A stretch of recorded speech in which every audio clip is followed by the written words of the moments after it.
Assalamualaikum warahmatullahi wabarakatuh. Ketemu lagi dengan saya, trainer Amir Faisal.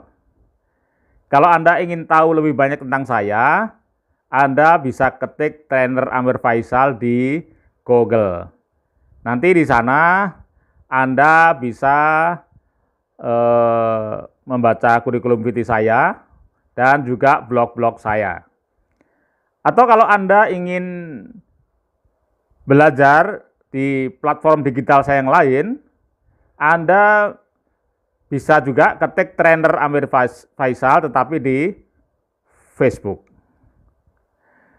Baik teman sekalian, kita masuk ke bagian yang keenam dari jurus jagoan komunikasi offline dan online.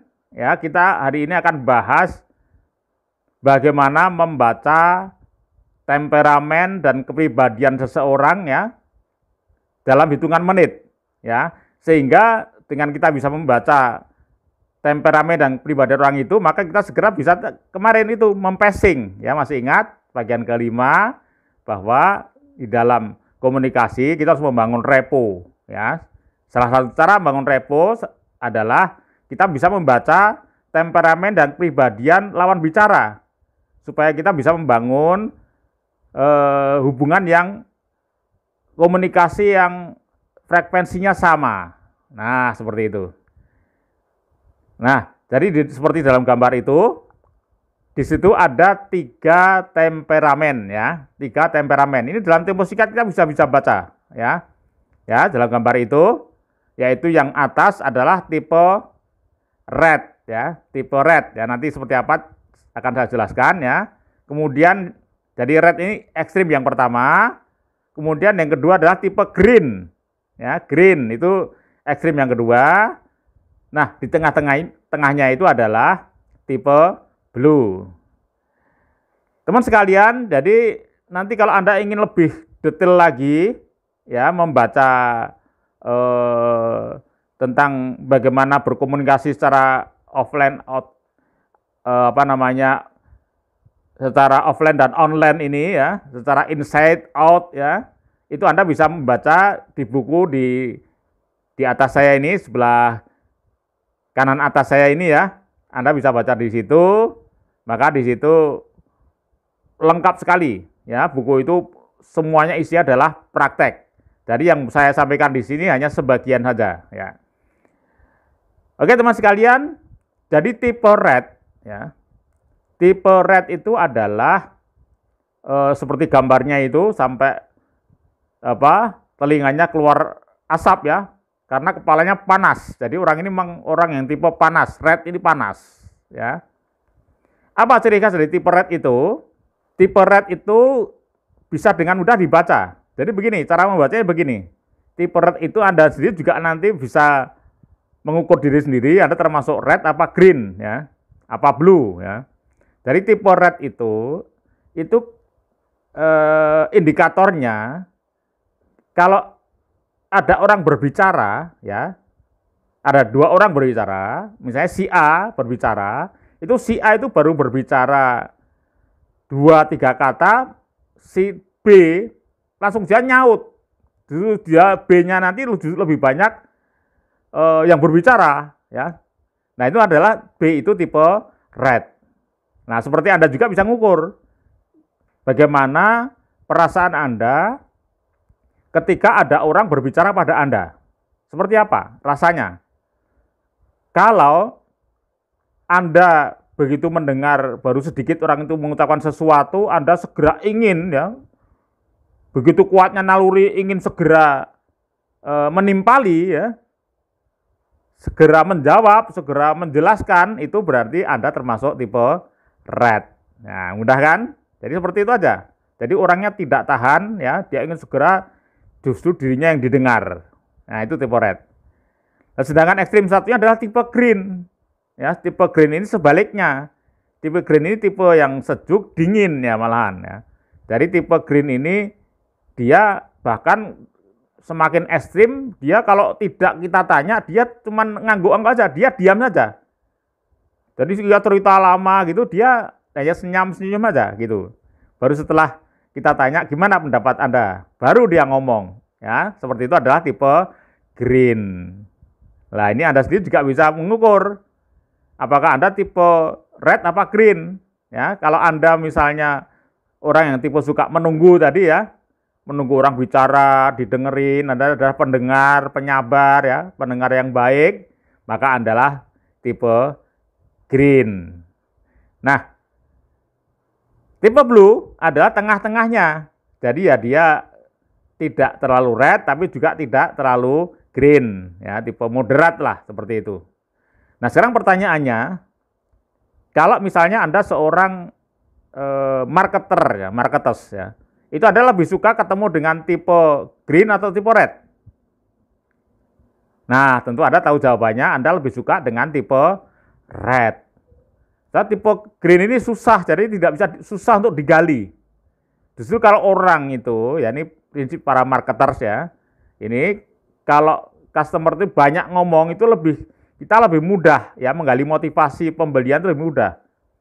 Lebih mudah mengetahui customer behavior-nya mudah diketahui ya. Mudah juga diketahui tesnya ya. Kemudian juga pengalaman membelinya. Dia pernah mengalami keluhan seperti apa. Nah, dengan begitu nanti kita bisa mengambil celah-celahnya. Jadi justru kalau kita ketemu dengan tipe red itu kita lebih senang ya. Kalau ketemu tipe green itu dia hanya ngangguk-ngangguk, iya. Nanti setelah kita capek cerita, ternyata dia terakhirnya bilangnya, maaf mas, saya nggak minat. Nah, malah kita akhirnya jadi pekerjaannya jadi sia-sia kan gitu ya. Nah ini ya, jadi kita sebenarnya lebih senang ketemu tipe red. Teman-teman sekalian, jadi memang prinsip dari berkomunikasi itu sebenarnya adalah mendengar, ya. Tidak hanya dalam hal menjual, tidak dalam marketing saja, tapi juga dalam counseling kita juga harus banyak mendengar. Juga di dalam kalau Anda seorang tokoh masyarakat juga Anda harus banyak mendengar daripada Anda berceramah gitu ya. Jadi mendengar suara dari masyarakat. Jadi sebenarnya kunci dari komunikasi itu sebenarnya adalah kemampuan kita untuk mendengar. Nah, ini teman sekalian ya. Baik, jadi nanti kalau kita sudah tahu ya, klien atau lawan bicara kita atau komunikan kita adalah tipe red misalnya, maka Anda tinggal ngimbangin saja. Ya. Jadi Anda tinggal ngambil celah saja. Dari kalau dia tipe red kan dia tidak suka Anda yang bicara banyak. Anda bicara sedikit tapi Anda langsung nembak, ya nembak seperti itu. Jadi nembak celah-celah yang bisa dimainkan, ya. Oke, ya. Nah, ini kalau tipe green ini memang kita harus banyak mengajukan pertanyaan-pertanyaan yang menggugah ya. Jadi ada tipe pertanyaan tertentu yang membuat orang itu akhirnya mau bicara, ya. Itu memang perlu sebuah manajemen komunikasi sendiri. Oke. Nah, sekarang berikutnya kalau kita sudah tahu ya membaca temperamen seseorang ini tipe yang mana, kita juga bisa membaca kepribadian. Kepribadian ini kita bagi 4 ya. Seperti dalam gambar itu ya. Kita bagi 4. Jadi ini sebenarnya kuadran ini sama dengan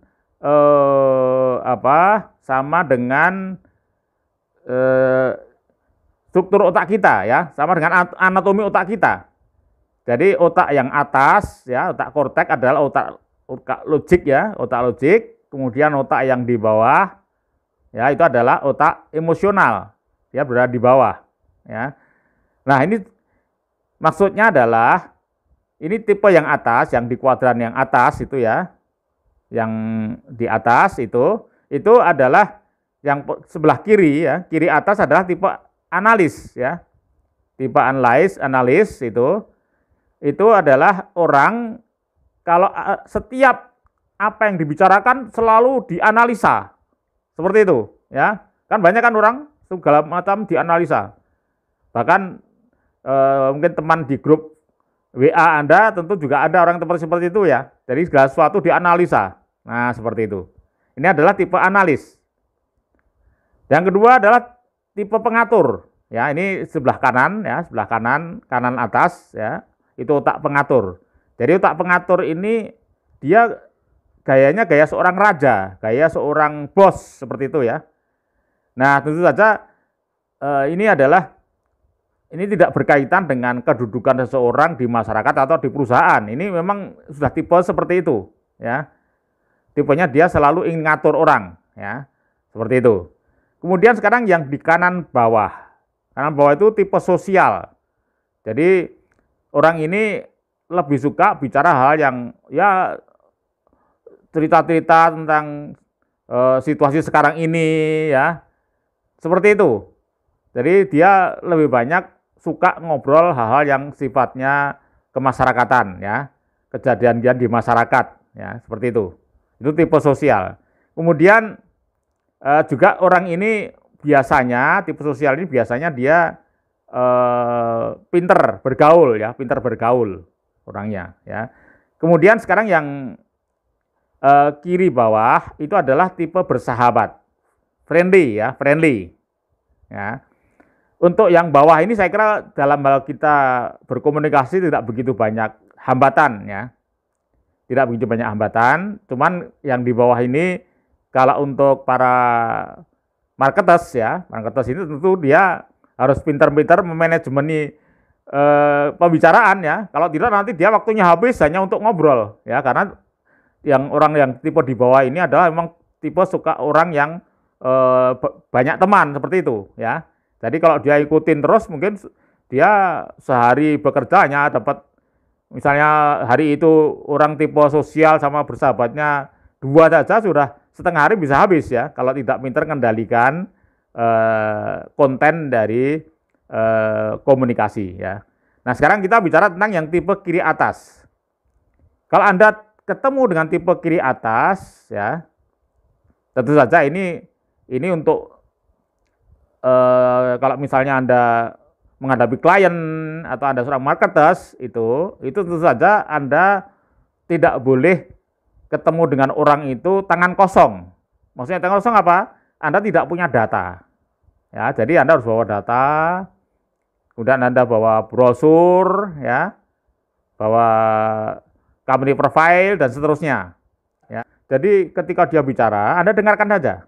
Ya. Bahkan kemarin seperti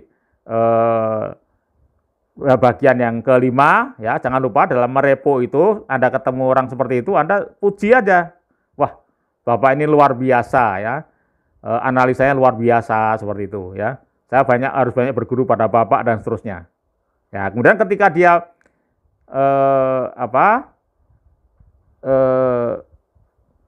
meragukan sesuatu apapun dari pesan yang Anda bawa, maka Anda siapkan datanya. Sebaliknya, kalau tetap Anda akhirnya juga ketembak kelemahan Anda tidak perlu khawatir ketemu di analis ini. Anda katakan aja, ya. Jadi caranya mempacing ya. Kalau kemudian dia menganalisa sesuatu menyangkut produk Anda gitu ya, itu Anda sampaikan pada beliau, wah terima kasih Pak, ini benar-benar masukan untuk kami. Nah seperti itu. Atau katakan juga, justru ini yang kami harapkan, kami datang ke sini supaya kami tahu lebih banyak sebenarnya apa yang diinginkan oleh para pelanggan kami, para klien kami, seperti itu. Ya, jadi tenang saja. Jadi tidak perlu Anda tersinggung, ya, tidak perlu. Ya, justru tadi tetap Anda menyanjung, kemudian juga Anda mengatakan terima kasih, ya. Jadi Anda dikritik itu Anda mengatakan terima kasih, ya. Anda justru menyanjung, ya. Anda justru mengatakan bahwa Anda senang sekali dengan masukan dari beliau. Nah, ini namanya inilah jurus-jurus komunikasi. Ya. Nah, kalau ketemu dengan tipe pengatur bagaimana? Nah, kalau Anda ketemu dengan tipe pengatur ini, Anda posisikan diri Anda juga sebagai anak buah. Karena dia akan merasa puas sekali ya. Kalau Anda memposisikan dia sebagai orang yang diatur, karena dia tipe orang suka mengatur. Dan kalimat yang sering Anda ucapkan adalah siap Pak, siap. Nah, gitu ya. Dan nanti kalau Anda mengusulkan sesuatu, jangan lupa izin Pak. Nah, katakan gitu, ya mau mengatakan sesuatu kayak izin, ya. Seakan-akan dialah yang menjadi penguasanya. Nah, ini kalau tipe pengatur. Jadi teman sekalian, kita sudah banyak memahami bagaimana kepribadian, temperamen, ya, bagaimana seharusnya merepo tipe-tipe orang. Baik, kita akan ketemu lagi pada bagian yang ke-7. Nanti kita akan bicara dalam tempo beberapa menit kita sudah tahu sifat orang, ya, dari bentuk wajahnya, ya, atau yang disebut sebagai face reading. Sampai ketemu lagi pada bagian yang ke-7. Sekian, Assalamualaikum warahmatullahi wabarakatuh.